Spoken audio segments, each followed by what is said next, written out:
Broadcast is back, baby.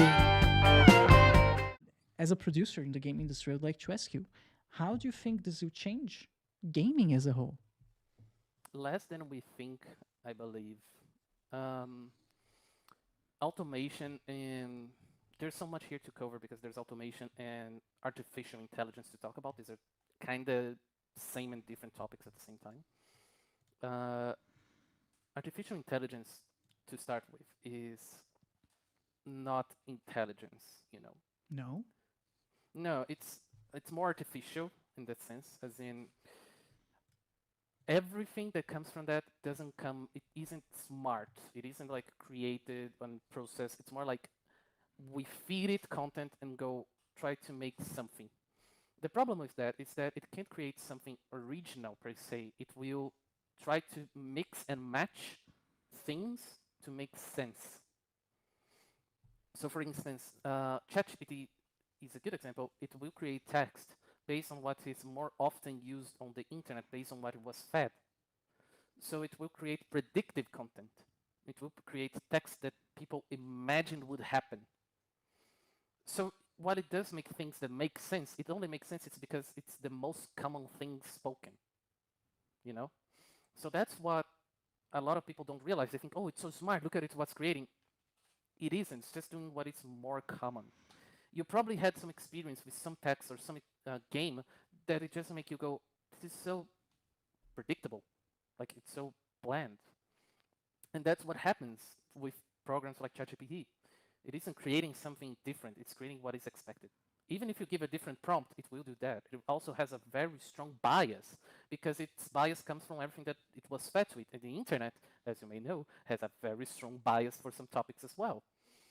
So much so that this happened with different AIs in which they just went rogue in a sense that they just started saying some very abhorrent stuff. Which AI? There was Tai, that was the AI created by Microsoft. I think it was within a very small time frame, like a week or less than that. It just started going full on Nazi. Like, holy, how did we get here? Or another very interesting one. This is something I kind of like. There was have you heard of Seinfeld? It's a TV show. Yeah, and this guy created a project in which is basically a never-ending Seinfeld episode.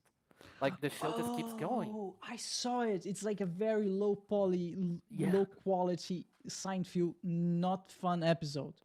Yes, and it's never ending, and it uses predictive tests like ChatGPT, GPI, and stuff like that to create its content, which is smart, but it actually had to be taken down because it started to go full on anti-trends for a moment. Really? So the AI Yeah, became basically anti-trans. yeah. So they had to, Twitch took down the stream for I think it was 24 hours, something like that, due to a ban because of it. So it's very. So that's the thing. It's very funny actually when you watch the episode because the Jerry Seinfeld lookalike there just starts making these anti-trans jokes, and he often says, "I don't know why no one is laughing." So it's very self-aware in that sense. Did you see this game? I don't remember the name of the game, but they are planning to, if they haven't already, started using ChatGPT for the NPC interactions. I don't know which game that is, but that's a thing that I think could be very interesting. Mm-hmm. It could create actually a lot of more dynamic and interesting content for some of the characters. Uh, what I think that will be the problem is that they will need someone to moderate that 24/7, basically. Because, like I said, this is what happened with that show, and this isn't the only case in which these chat AIs just started going to some very weird tangents, since it pulls data from the internet and from the sample as well. So basically, you will need someone always watching to make sure the content is right. And if they try to limit it by going, okay, block these things, it will be weird when you start to talk with these characters because they will obviously have this very clear barrier stopping you from talking about certain topics. So it's not organic. It's not as good as tailoring chat to make it something more interesting, like creating proper dialogue. For instance, I think it's borderline impossible for one of these AIs to create dialogue like you see on Disco Elysium. Because Disco Elysium touches upon some very abstract topics to talk about stuff. It's very different. The dialogue on it is very strong. So you wouldn't be able to do something with the same identity as that, or close to it. It would look weird, to say the least. I'm not familiar with this game, Disco Legion. Disco Elysium is honestly a work of art, and I highly recommend you play it. Okay, I'll take a look. But going back to the ChatGPT moderator, I don't think companies will do that. If a company decides to implement it in their games, they'll just have a disclaimer. They're just gonna say, "Do you accept?" They're gonna ask at the beginning of the game, "Do you accept to play this game? Keep in mind that AI two is behind our NPCs," and that's it. That's the disclaimer. If you accept it, that's it. That's a very weak cover in general. Like, it's still your game. It's still your responsibility. Even if you say, "Oh, it's not my responsibility," that's not true. Like Tesla could say, "Oh, it's not my responsibility that the car did something dumb and hit someone because the driver should always be holding the wheel." Makes sense. Yeah, yeah. You can't just say that. You still have an autopilot there. It should still have its own responsibilities and safety nets. Yeah, but let's say you buy. I understand your point of view, but let's say you buy a smartphone. What do you do with the smartphone? It's your responsibility. If you go into the deep web and do some criminal shit, that's not Apple's or Samsung's responsibility. You know what I mean? That is true, but they are also not the providers of those websites. Like, it's very different for that. Even if you use those things, you still need to create certain safety nets for yourself as well. It's also in their interest to create them, because having vulnerabilities like that in your cell phone of any sort, it's a threat to other cell phones as well. Let's say you go into the deep web and get a virus. It's not sure it was your mistake, but you're compromising the cell phone, and that compromises also other cell phones, and no company wants to be associated with a vulnerable cell phone, let's say. Yeah.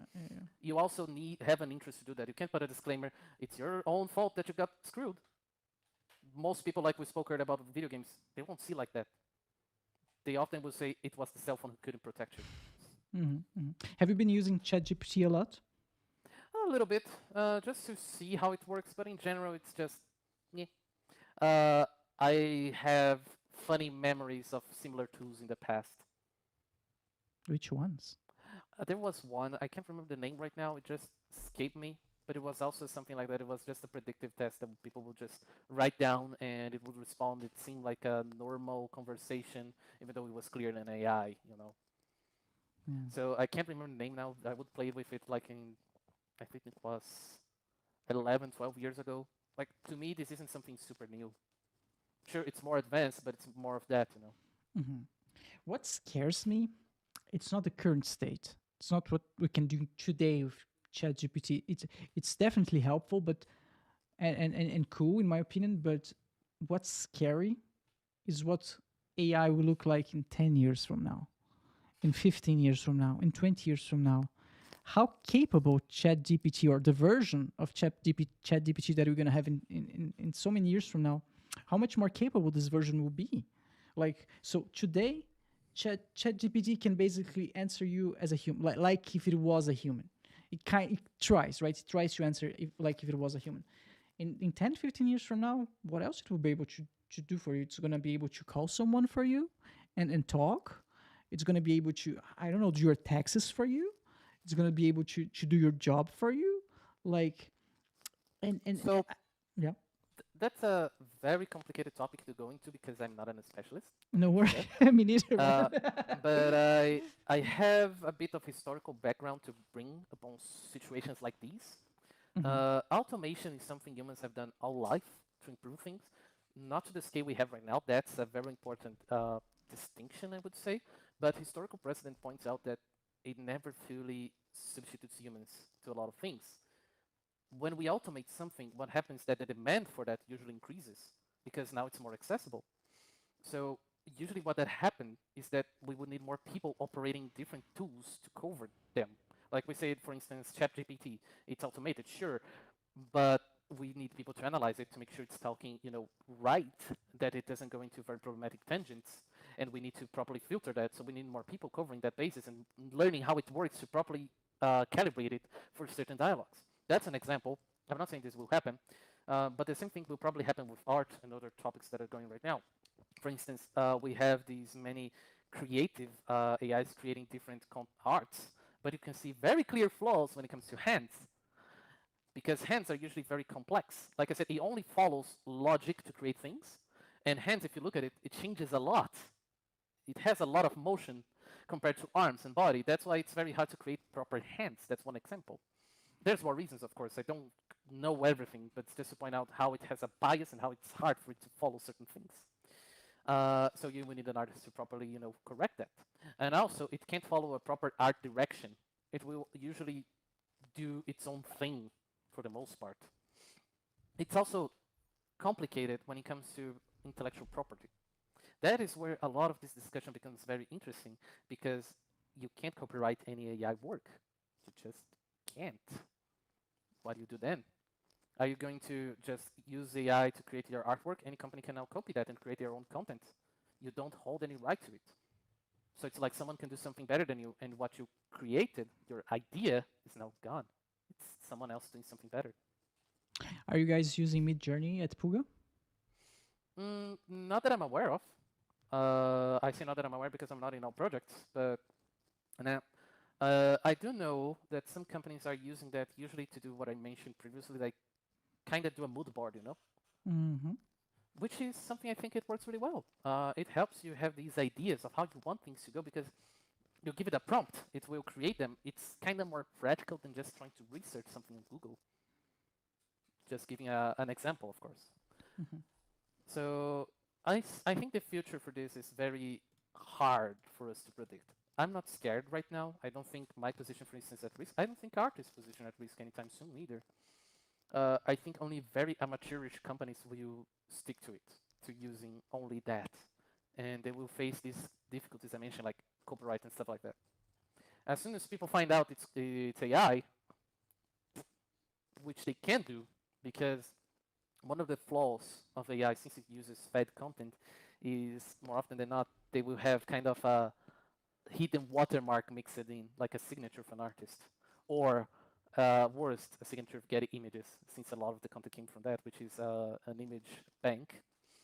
So much so that Getty Images is actually suing one of these AIs because they very clearly stole their art to create their whole AI. You're talking about Carla and Greg, Carla Ortiz and Greg Rutovsky. I'm sure butchering their names, but I don't know the names exactly. yeah. I just know that one of the AIs, they created Getty Images. Like some of the art they created had a very clear watermark for Getty Images. Oh, okay, okay. So it's like, okay, they're using this content and they didn't pay to use Getty Images content to create this whole bank of images. So they're basically using everything there for free, which is basically stealing. And Getty Images is the one who goes, no, man, you can't use our stuff like that. You have to pay for it. But isn't that kind of artists do? They kind of go into the Get Images bank and screenshot whatever they want and do their thing. It's kind of different because that's more what AI does, is more like tracing. And if you are familiar with the whole art world, I think you will see how people feel about tracers. It's not nice because basically you're not using skills. You're basically doing what a child often does of painting over. And it's not different for most of AI, since they only work with predictive content. So this isn't nice. It's not very creative, and that's what I said. AI doesn't escape these modes. They have to do what already exists. And sure, artists do that. They have their references, their inspirations, and they work on top of what was created before. That happens, but they can go above. They don't need to do on top of another work to create their own, like just trace. Yeah, I think that's a problem. It becomes a problem if you just use whatever the AI gives you. If you just takes whatever the AI spits to you and that's it, I'm done, then it's easy to see that it's a low quality image because the AI cannot Midjourney. We're talking about Midjourney cannot develop like a 4K image. You can see that it's full of errors, like the fingers, like you mentioned, and a lot of other problems.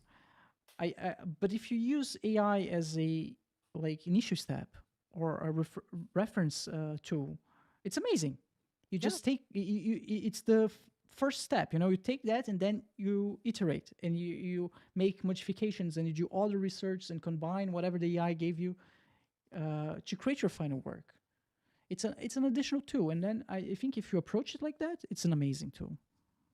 I agree. Like I think Yeah. it fits a niche that is very helpful for a lot of people. That's why I'm not going, oh damn, these AIs, they're stealing your jobs. Goddamn machines. It's more like they're helping also small content creators who really can't afford artists to Mhm. give more life to their works. I work with a lot of mods. Like I Mhm. really like the modding scene for Paradox games. And they use a lot of Paradox, yeah. imagery. But they don't have artists. Like it's a whole niche of games that it's not often you will have artists who cover all bases for VFX and other stuff like that. AI can help you give more life to this content, create more pictures that will make it seem more interesting instead of using just the generic the game provides for you. So it does help. It does fit a niche that will make things better for players in general and for modders. But it won't fully substitute an artist, at least not in the near future as well. Like if it comes to the day when artists will be replaced, the first thing that will need to be changed is how copyright is created. Watch full episodes of the Brewcast on the main YouTube channel, youtube.com/@brewfrasca.